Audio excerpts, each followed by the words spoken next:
sitaan rajim bismillahi rahmaani rahim di wax ne maa ngi am mbégte di participer en fait ou d'être l'invité du Rufisquois, le Rufisquois.info, qui est le site numéro 1 du département. Kon su ngeen organiser l'invité du jour par rapport à la présidentielle de 2019 mu nekk le premier numéro ngeen jagleel ma ko en tant que Abdoul Aziz Seck,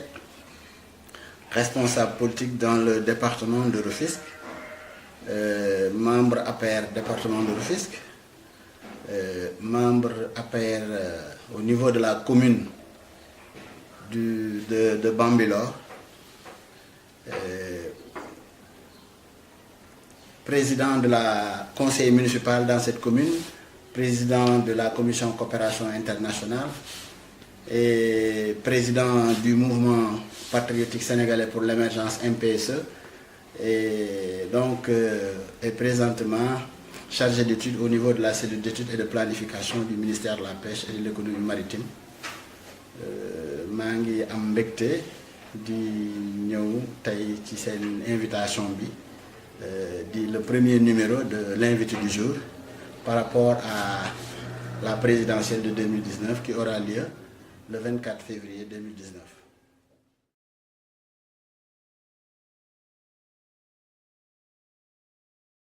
Par rapport à installation comité électoraux, en tout cas au niveau du département et plus précisément au niveau de la commune de Bambilor, nous l'avons installé vraiment dans une dynamique unitaire. Dans une dynamique unitaire parce que le président de la République, bi muy recevoir les maires, il avait demandé aux maires, en tout cas du département de Rufisque, dirigé par le ministre Oumar Gueye, coordonnateur départemental de la paix du département et de Benno Bokk Yakaar, il leur avait demandé en tout cas de faire la paix par rapport à ces élections-là. Et moi je crois que cet invite du président de la République n'est pas entré dans l'oreille d'un sourd, dans la mesure où une fois le président a fait cet appel, le coordonnateur en question a appelé pratiquement l'ensemble des maires et des responsables pour parler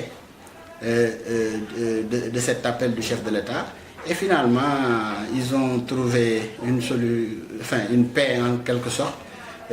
qui bi nga xam ne moo ñu permettre tey ñun au niveau de la commune de Bambilor, ñun ñi nga xam ne foofu lañ bokk, permettre nañu ñu àndaat tey ñi nga xam ne ñoo àndul woon ñun ñëpp, tous les responsables réunis ñu ànd waxtaan. Loolu moo ñu permettre ñu def suñu comité électoral en tout cas communal bu nga xam ne dañu def le maire ak l'ensemble des autres responsables yi fa nekkoon yëpp, dañu def cette fois-ci honneur aux jeunes en mettant à la tête du comité électoral un jeune de la commune qui habite ici à Kër Ndiaye Lo, en l'occurrence Alpha Bokhor Khouma, ñu gën ko xam ci turu Pape Sow. Ñu jël ku mel ni El Hadji Amadou Samb ñu di ko tuddee Baye As, mu nekk le directeur de campagne du maire, directeur de campagne du président de la République, en tout cas au niveau de la commune de Bambilor.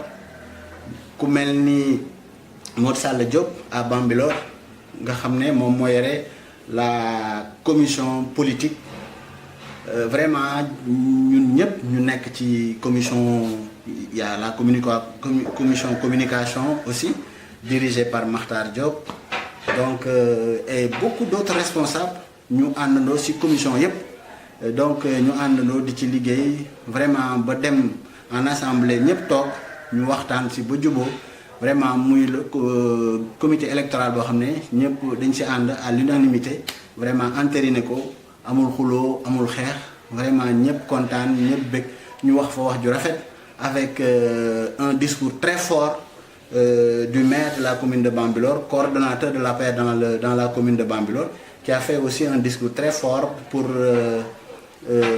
xamal nit ñi ne que actuellement nii ñëpp dañu war a ànd booloo nekk benn parce que c'est le président de la République moo soxla kon jaadootul kenn di xuloo kenn di xeex kenn di mer et vraiment loolu aussi bi mu ko waxee ñëpp rafetlu nañ ko ñu ànd ci loolu finalement ci loolu la ñu nekk ba tey jii ñu ngi dox ci loolu pas plus tard qu'avant-hier président comité bi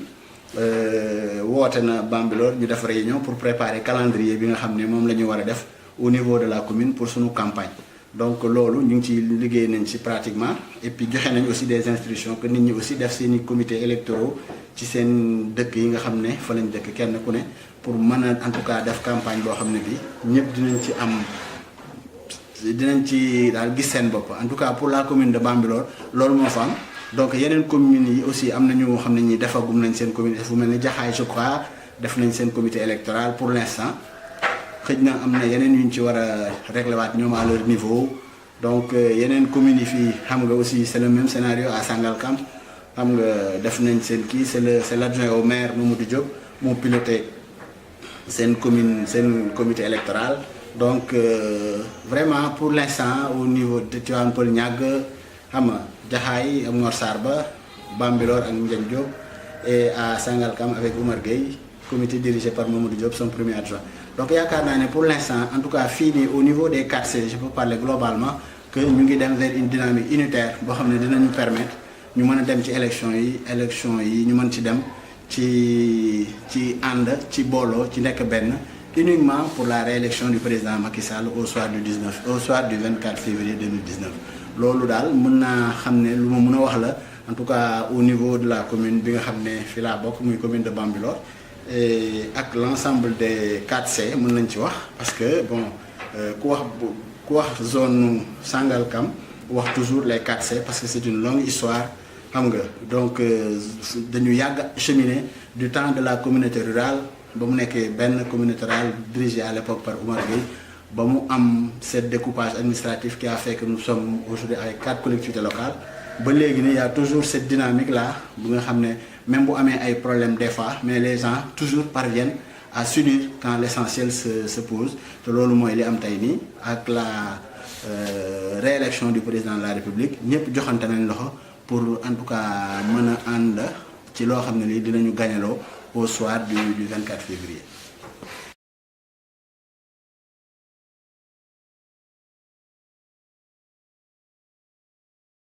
Par rapport à Rufisque comme ni nga ko waxee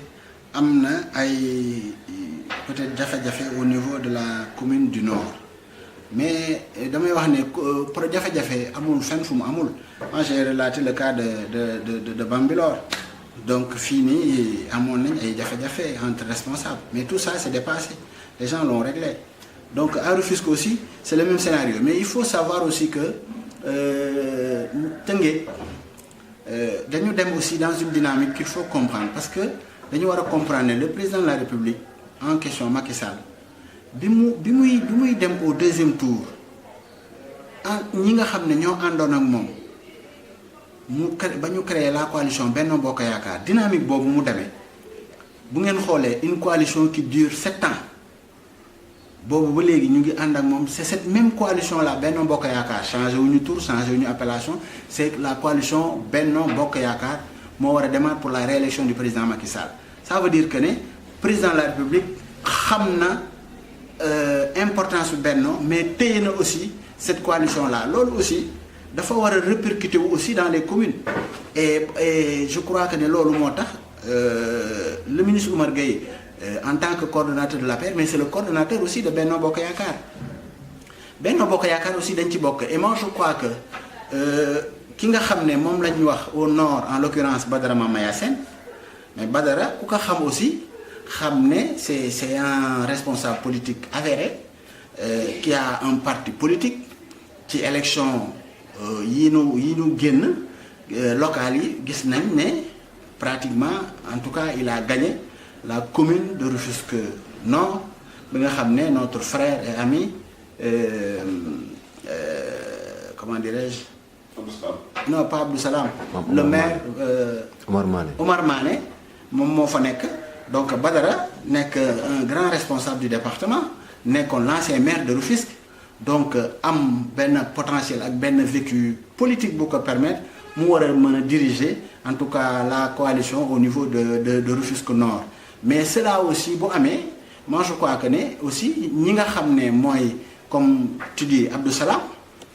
Gueye c'est un apériste authentique. Les Demba Diallo c'est un apériste authentique. Mun naa wax moo indi APR à Rufisque même et voire même le département. ku mel ni ñoom Fat Faye ñoom Adja Diary Diène voilà tous ces responsables là dañu am benn légitimité politique ci département bi. Mais xam nga politique aussi la générosité daf ci am solo et cette générosité là du président Macky Sall moom la le coordonnateur aussi dawal dans le département pour que ku mel ni Badara Mamaya ñu xam ne ak son poids électoral mu participer ci élection yi day am solo loolu moom moo tax moi je crois que ne te loolu bu amee tiraillement yu ndaw lay doon mais je crois que ne ni ma xamee Abdou Salam Gueye nekk un grand responsable quelqu'un de très structuré très correct et je crois que ne du def lenn lu yàqal président Macky Sall. Par conséquent bu ñu nee am na ay tiraillement yooyu c'est des choses yoo xam ne ils vont le dépasser très rapidement parce que dañuy dem ci ay élections et je crois que ne dinañ def li ñu war a def ñoom pour que président Macky Sall la falu parce que encore une fois ce que je dis mooy xëccoowuñu dara ñun du élection locale du député du sénateur du rien du tout c'est une élection présidentielle et am nañu candidat en l'occurrence le président Macky Sall par conséquent amuñu droit di ñii di xëcc aw nii ñii di xëcc aw na la loolu mooy raison wu ñëpp dañu war a booloo. Et boo xoolee loolu am foofu je salue aussi la perspicacité du ministre Ismaïla Madior au niveau aussi de l'Est parce que il a en tout cas il a joué sa partition ba nga xam ne foofu noonu def nañ aussi def nañu retrouvailles yu am solo ba nga xam ne foofu parce que l'Est aussi il y a beaucoup de responsables foofu il y a le doyen Omer Seck que je salue au passage qui nga xam ne moo nekk foofu au niveau de Rufisque nekk seen le responsable moral je peux dire même de l'APR du département bu ñu ko mel ni ñoom Gagny Cissé ñi ngi foofu Abdoul Aziz Konaté le coordonnateur des jeunes de l'APR du département COJER donc ñoom Ismaïla Madior aussi foofu la bokk ñoom Diary Diène mi ma doon sànq ñoom ñëpp foofu lañ bokk Doudou Maïssa Wade ki nga xam ne moom mës a coordonné benn l'APR au niveau de la commune de Rufisque Est ak la coalition Benno Bokk Yaakaar kon ak la venue de Albé Ndoye le maire de Rufisque Est bi nu ñëwee ñoom aussi vraiment waxtaan ba juboo jiital Doudou Maïssa comme plénipotentiaire moi je crois que ne loolu am na solo donc seen juboo boobu aussi day law ci yeneen zone yi nga xam ne yépp loolu moom moo fay am parce que loolu mooy yoon quoi donc département de Rufisque yaakaar naa ne dina bokk ci département yi nga xam ne en tout cas ñooy gën a rafet nu nuy fale président Macky Sall au premier tour le 24 février en 2019 loolu moom lu leer la c'est le même scénario au niveau de Rufisque Ouest avec Souleymane Ndoye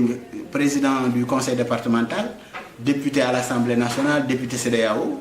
nga xam ne moom aussi il a beaucoup œuvré pour que ñu amoon cette dynamique unitaire là autour de Oumar Gueye à l'époque donc am na rôle bu am solo bu mu si joué woon ba léegi kon ñoom aussi au niveau de Rufisque Ouest ñoom Souleymane ña nga fa donc il y a la venue de Alioune Mar qui était le maire libéral ñëw na ci camp au président Macky Sall donc mën nañu wax ne au niveau de Rufisque Ouest yenn problème bi nga xam y a des responsables à l'image de Matar Ndoye nga xam ne mu ngi foofu au niveau de Rufisque Ouest ñoom aussi di def liggéey bu remarquable donc toutes ces forces là réunies il y a pas de place pour l'opposition maintenant ce qu'il faut faire en tout cas li ma yaakaar ne moom la ñu war a gën a def mooy ces dynamiques là que ñu consolider que ba physionomie bi mu am nii mu feeñ réellement ci campagne électorale bi ba nga xam ne nit ñi dinañ ànd def campagne électorale bu mucc ayib te campagne bi moi je crois que ne président Macky Sall joxe na orientation yi c'est-à-dire que nit ñi nañu dem envers les gens c'est-à-dire dem defi ay campagne de proximité dem ci kër yi dugg ci gox yi dugg ci goxaan yi ku ne seeti nit ñi waxtaan ak ñoom parce que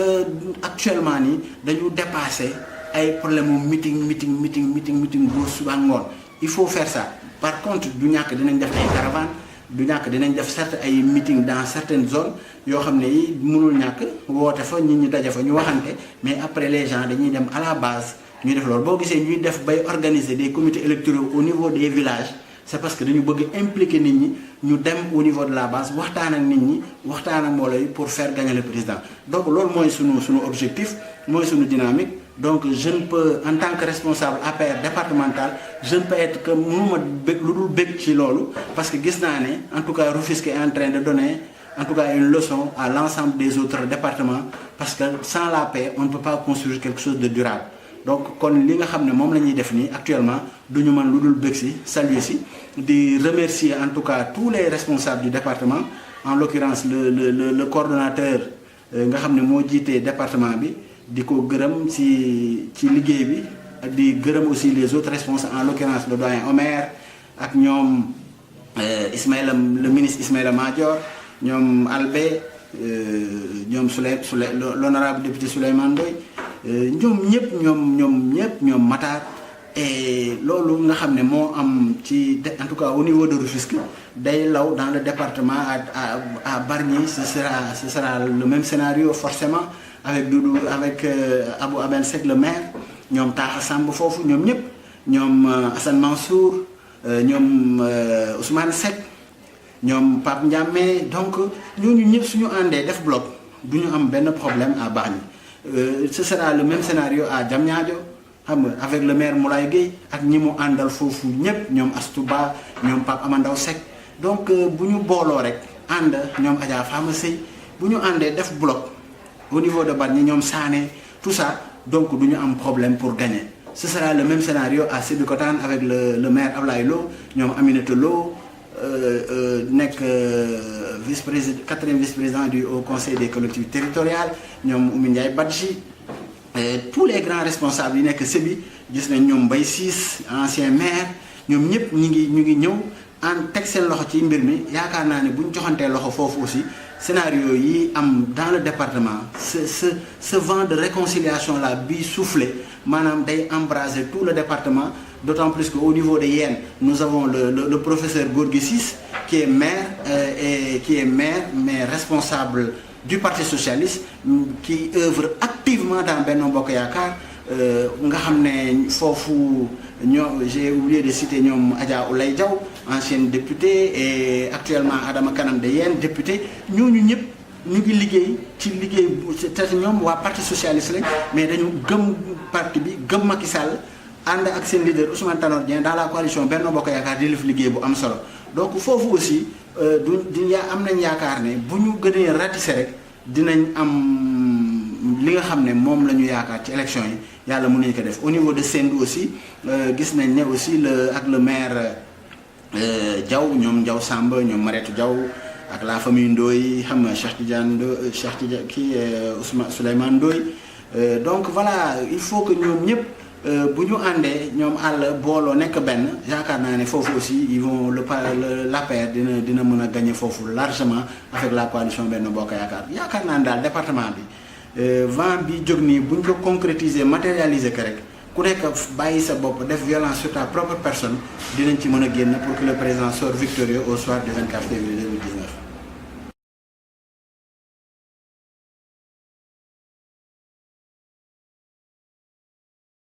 li nga wax noonu par rapport à la situation politique nationale moi je crois que xam nga le cas de Sonko c'est-à-dire tu m'as posé une question parlant de Sonko moo tax xëy na sax ma siy wax mais moi je crois que les Sénégalais ne sont pas assez fous. Pourquoi? Parce que gis nañ li président Macky Sall def ci dëkk bi Sonko nag en tant que responsable en tant que Sénégalais j'ai beaucoup de respect pour lui mais franchement man sama problème c'est pas Sonko. Bien que nit ñi ngi dëkk Sonko mais pour man ça c'est un vent buy daw nii rek mais Sonko du moom mooy inquiéter vraiment la quiétude du président Sall par rapport ak élection yi quoi. Donc C25 c'est vrai amoon C25 c'est vrai ñu ngi doon yëngatu di dox di wax ñi nga xam ne dañ leen recalé par rapport au parrainage ñu dem dajaloo def groupe di waxtaan di xool ni ñuy def ñoom it bon mais tout ça c'est pas grave. C'est pas grave tey am na si ñoo xam ne xëy na ñu ngay am na camp bu ñuy dem ñu ngay soutenir Massamba ñu ngay soutenir Mademba mais am na aussi de grands responsables politiques yoo xam ne tey quelle que soit seen opposition démb après réflexion et pour être conséquent xam nañ ne le président Macky Sall est en train de construire le Sénégal moo tax ñoom ñëpp ñëw ànd ak moom jàppale ko du subir nag les conséquences des critiques yi nit ñi di dóor seen kaw mais pour intéresser seen réew moo leen jaral loolu donc ñooñu dañ leen war a féliciter dañ leen war a encourager parce que ñoom ñëpp am nañu manoore yi mënoon nekk candidat ci élection yi mais comme parrainage bi moo def filtre boobu ba tànn ñi nga xam ne ñoo war a dem élection donc duñu mën a def lu dul bëgg ci kontaan ci di wane encore la vision et la perspicacité du chef de l'État parce que bi muy wax affaire parrainage ñëpp di tëb di dal tey le résultat est là tous les Sénégalais sont contents kuy wax ne vraiment parrainage bi baax na parce que permettre nañu ñu wàññi candidat yi ba mu nekk juróomi candidat il y a une lisibilité politique réelle donc nit ñi donc loolu mooy wane parce que leader da nga war a am gis-gis et c'est ça le fort du président Macky Sall. Maintenant par rapport au PUR, oui, le PUR c'est un parti quand même organisé qui a fait peut-être la surprise lors des législatives avec 3 ou 4 députés, je ne sais plus, mais aussi am nañu ñoom peut-être benn support bi ñu am mooy bon y a les Moustarchidine yi nga xam ne dañu bokk dañu nekk daayira mais ñooñu PUR mooy seen parti donc c'est une am nañu xëy na loo xam ne lii mën nañ leen ko bàyyeel mais amaguñu peut-être cette envergure nationale là pour mën a en tout cas gagner wala déboulonner encore le président Macky Sall kon yaakaar naa ne daal li may ñaan daal mooy par rapport ak ñooñu ñëpp nañu xam ne Sénégal ñun ñëpp ñoo ko bokk comme Sénégal ñun ñëpp ñoo ko bokk nag dañu war a dem ci élection yi ci jàmm mu jeex ci jàmm d'autant plus que candidats yi bariwul bu ñu demee voter au soir du 24 bu jeexee ñu déclarer le vainqueur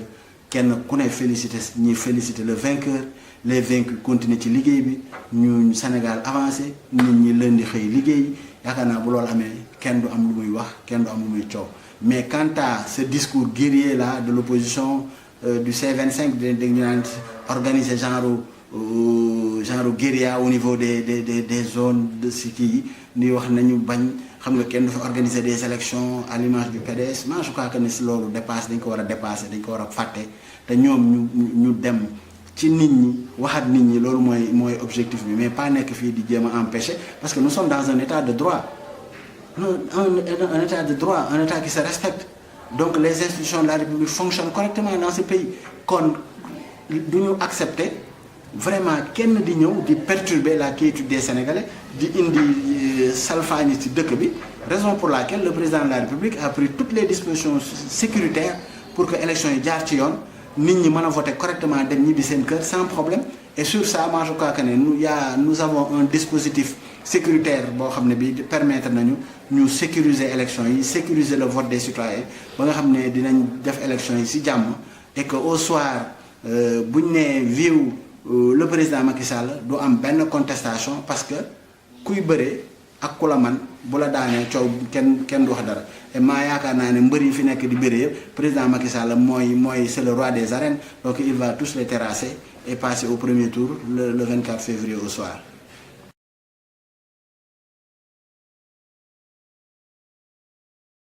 En fait tu sais xam nga cette coalition là bi ngay wax qui tourne autour du candidat Idrissa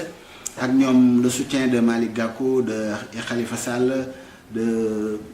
on parle même de Karim Wade bon ces candidats recalés et tout ça bon pour man amul luñ ciy tiit wala luñ ciy ragal mais quand même nous respectons nos adversaires nous les respectons parce que c'est des éminentes personnalités qui ont eu à occuper de hautes fonctions dans ce pays donc ñoom aussi ñun jox nañ leen cër ak gëdd ak respect bi war ci ñoom mais bu ñu xoolee ci réew mi ni mu fonctionner ak ni muy doxee ak li président Macky Sall liggéey ci en 7 ans de gouvernance li mu fi def nga jël l'ensemble des 3 régimes précédents boo leen boolee de Senghor Abdou Diouf en arrivant à Abdoulaye Wade n'ont pas fait ce que Macky Sall a réalisé en 7 ans kon yaakaar naa ne Sénégalais yi ils sont assez conséquents ba nga xam ne du ñu ñëw di indi koo xam ne day tàmbali dañuy kii nga xam ne moom day eggale nañ ko moom la ñuy jël jox ko mu eggale li mu war a eggale bu eggalee ba pare nag deuxième mandat jeexal bu boobaa nag après Sénégal comme d'habitude rek ñu continuer ñu defaat yeneen élection bu boobaa ku nekk mën nga xëccu ki fi yàlla war a tegaat bu boobaa mu tekk fi mais yaakaar naa ne daal fii ñu nekk nii bu C25 ñëpp àndoon sax dem rejoindre benn camp du tere dañuy gën a am confiance ci suñu leader xam ne sénégalais yi vont faire le bon choix et le bon choix présentement c'est le choix du président Macky Sall, voilà, président de la République. Pourquoi voter Macky Sall? Moi je crois que ne loolu pour wax si je serais à l'aise de parler pourquoi voter Macky Sall, parce que Macky Sall dafa am vision, c'est-à-dire bi mu ñëwee dem campagne dem Sénégal campagne en 2012 dugg ci Sénégal fépp wax ak ñoom à travers un programme bu amoon la yoonu yokkute mais bu mu ñëwee ba jël réew mi mu jël yoonu yokkute nag boole ka li mu fa tënkoon yëpp boole ka def ce qu'on appelle le plan Sénégal émergent. Mais plan Sénégal émergent boobu nga xam ne moom la Macky Sall la teg muy le référentiel unique de toutes les politiques de développement du pays yaakaar naa ne képp kuy xool réew mi tey gis na ne façadu Sénégal mi ngi changé. Et boo xoolee ci fànn boobu boo jëlee axe 1 transformation structurelle de l'économie vers une croissance inclusive di nga gis lii président Macky Sall la def tey demal Diamniadio lim fa def ci ay réalisations actuellement moi qui vous parle actuellement su ma xëyee Diamniadio laay liggéey jee te loolu c'est maanaam vision bu baax bu président Macky Sall moo ko waral ay réalisations yu am solo la fa def ci Diamniadio tey lépp mu ngi fay am structure bu ngeen xalaat ñu ngi koy def Diamniadio te yemul ci Diamniadio parce que tey foofu laay waxee ne yemul ci parce que dafa am ñu naan la vision du président s'arrête à Diamniadio mais demal dans le Sénégal des profondeurs tey ak maanaam le PUDC le programme d'urgence communautaire boobu nga xam ne le frère ministre Souleymane Jules Diop moo ko jiite mais amul fenn fooy dem ci Sénégal foo xam ne PUDC dugg fa indi fa ay piste de production maanaam parce que président Macky Sall bi mu ñëwee dafa gëm ne Sénégal ñëpp ci am droit loolu moo indi la communalisation intégrale bi mu def ba ñëpp nekk ay maire dëkk yëpp tey foo dem am na loo xam ne lii mën nga wax ne lii président Macky Sall moo ko fi def boo xoolee ñun ci sunu gox bi tey gis nañ ne fii Promoville mu ngi fi xam nga kër fii nii ma dëkk kër Daouda kër Ndiaye Lo kër Kono kër Daouda Sarr Bambilor xam nga Sangalkam yooyu yëpp ñi ngi fi am boo demee le Puma au niveau des zones frontalières maanaam c'est-à-dire amul benn zone bu ñu bàyyi gis ngeen inauguration yi nga xam ne moom la président Macky Sall di def à longueur chaque jour pratiquement mu ngi inauguré loo xam ne lii luy et puis il faut que nit ñi bàyyi di critiquer naan woy président li muy def c'est un luxe c'est-à-dire ñooñu dama leen jàpp ne c'est des ennemis du progrès. Un pays ne peut pas se développer sans structure sans infrastructure plutôt et ces infrastructures là mooy tax ñu mën a mesurer degré wu développement wu dëkk yi te loolu dafa am solo kon boo loolu ci axe 1 bi la boo jëlee axe 2 bi aussi la même chose lu bari mu koy def axe 3 waxi na ko xam nga parce que peut-être mënuñu am temps développer lu bari noonu mais pour revenir par exemple ci secteur bi nga xam ne fa mooy le secteur de la pêche pratiquement fan yi passé rek gis ngeen ne le ministre mu ngi doon inauguré sax le quai de pêche bu Bargny temps yi mu ngi doon inauguré marché central au poisson bu Tamba chaque jour ngeen di dégg ñu ngi inauguré ñu ngi def pose première pierre fan yële temps semaine yële passé Ndangaan Sambou fu ne le ministre de la pêche et de l'économie maritime mu ngi def ay pose première pierre construction ay quai de pêche yi des zones de maanaam les aires de transformation pour les femmes maanaam ak les financements yi nga xam ne kii indi na ko la DER di joxe ay financement femmes yi di leen jàppale Sénégal un peu partout tey président Macky Sall la subventionné maanaam les moteurs nga xam ne booy jënd moteur tey da ngay bu moteur bi jar 1 million 300 yow 300 000 ngay joxe 1 million yi président moo la koy jox pour nga jënd daal donc tey pêcheurs yi ñu ngi dem di nappi di am seen xaalis bu ko tabaski bi passé da ngay gis ay pêcheurs yu jënd ay xaru 200 300 000 boo leen laajee ne leen mais yéen fu ngeen jëlee xaalis bi ñu ne non moteurs yi président subventionné ak liggéey bi mu nu permettre nu koy def loolu moo waral tey amatuñu benn jafe-jafe vraiment loolu muy loo xam ne lii kenn inventé wuñu ko c'est vérifiable un peu partout donc faneen foo mënti dem ba wax fii Dakar foo xool ci Soumbédioune quai de pêche Soumbédioune pare na inauguration moo des inauguré nañ bu Yoff c'est-à-dire tey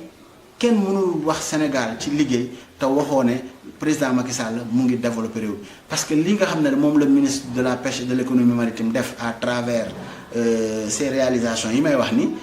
dafay impacter positivement sur le bilan du président Macky Sall, d'autant plus que c'est le président Macky Sall qui détermine en tout cas la politique de la nation. Donc le ministre li muy def daf koy def sous la dictée du chef de l'État. Kon am président bu am gis-gis am vision moo waral ñu man li ñu man nii yépp ba def ko kon du ñu mën lu dul bëgg si kontaan si xam ne suñu président mu ngi liggéeyal askan bi mu ngi liggéeyal réew mi du ñu ek gëm nañ ne au soir du 24 élection yi dina ko gagner haut la main et au premier tour.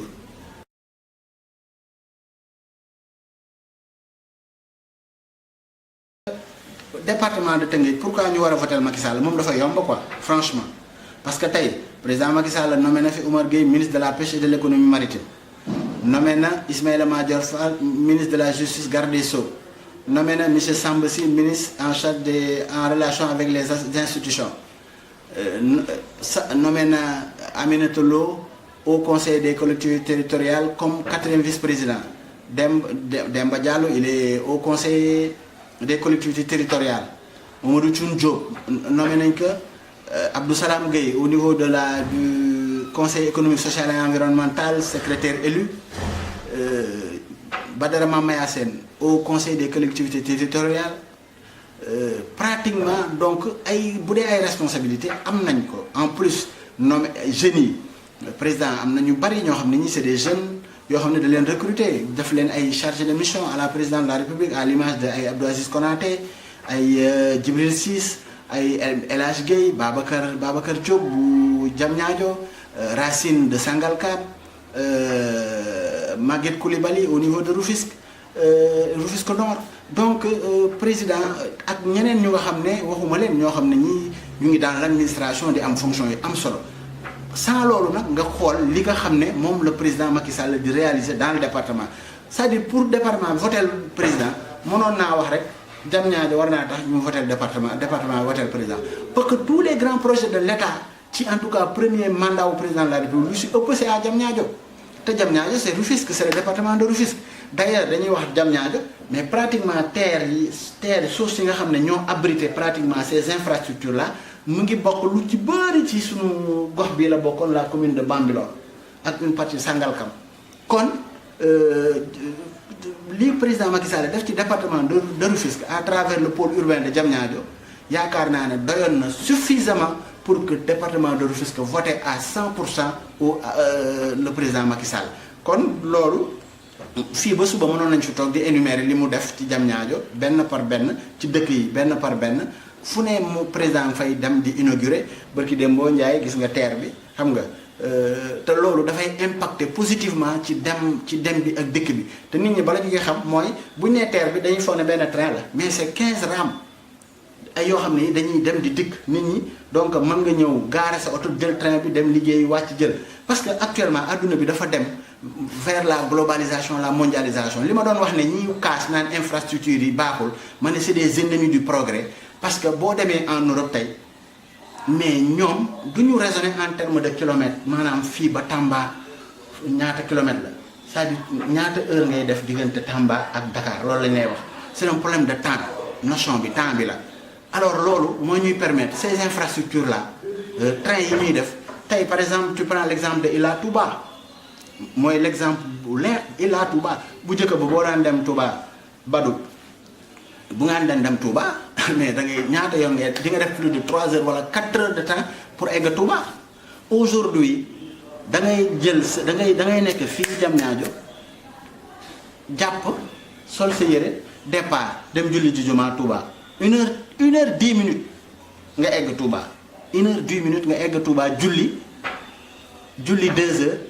juma génn taal sa oto 3 heures 10 fekkaat la sa bureau. Ça veut dire que ne loolu progrès boobu dafa am solo te day impacter ci économie dëkk bi day impacter ci économie carrément parce que nit ñi dinañ jënd meeg jaay bi dina gaaw ñii di yóbbu seen marchandise dina gaaw kon Sénégal Macky Sall teg na ko ci les rampes de l'émergence li ñu war a def kay mooy ànd booloo bokk ndey bokk baay xam ne Sénégal ñun ñëpp ko bokk que muy opposition que muy pouvoir bi fi ne ñoo bokk Sénégal gii te Sénégal réewu jàmm la réewu ay kilifa la fu Seydi Hadji Malick tëdd maam Borom Touba tëdd fi Baye Laye tëdd fi Baye Niass tëdd fi ñeneen ak ñeneen tëdd fi Boukounta Ndiassane foo dem Thiénaba Thiès Ndiéguène demal Ndar fu ne ay kilifa ñoo xam ne ñii ñoo fi nekk ŋànk Sénégal ñu am ay kenn ñu maanaam lu ñuy wax kennu mbaar ñu téye réew mi Sénégal jàmm rek fi war a am jàmm jooju nag ñëpp si war a jàpp pour mu sax jàmm ji dañ ci war a jàpp ñëpp ku ne teg si sa loxo pour mu sox te mu jàmm jooju mooy élection yi ñu def ko ci jàmm nit ñi xëy voté au soir ñu def décompte yi ñu ne résultat yi génn na lii la génne ñëpp kontaan bu subaa nu xëy ku ne dem liggéey loolu mooy fi nu toll Sénégal foofu la toll tey kon loolu nag du ñu nangu kenn di ko yàq kenn di ko perturber duñ ko nangu raison pour laquelle ñuy wax ne ñii di menacer le pouvoir di menacer naan dinañ yàq élection yi élection du am ci réew mi dinañ def lii dinañ def la nous sommes un état organisé un état de droit te loolu dinañ jël toutes les dispositions sécuritaires ba nga xam ne nit ñi kenn du leen teg fitna dinañ xëy dem voter normalement ñibbi seen i kër déglu seen i résultats buñ leen ko joxee après ku nekk vaquer à ses occupations loolu moo fi am du ñu nangu kenn salfaañe li dëkk bi président Macky Sall li mu fi liggéey du ñu nangu ku ko yàq ku ko nëbba parce que gars yi du ñu attaquer président jamais si bilan il ne parle que des problèmes politiques ay problème fichier lañ doon wax ak ay problème parrainage ak lii ak lii tey le président am na raison si seen kaw parce que ñëpp gis nañ ne parrainage bi am na solo parce que permettre nañu Sénégal dina def des économies beaucoup d'économies sur l'élection présidentielle yi parce que boo doon organiser 14 candidats wala 25 candidats mais fan ngay jëm ak ñoom kon loolu dafa di lu am solo kon du ma mën lu dul encore une fois revenir pour gërëm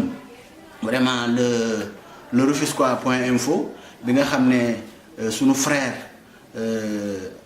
Alioune Badara moo ko jiite nekk aussi le premier site d'information en tout cas bi nga xam ne moo nekk Tëngéej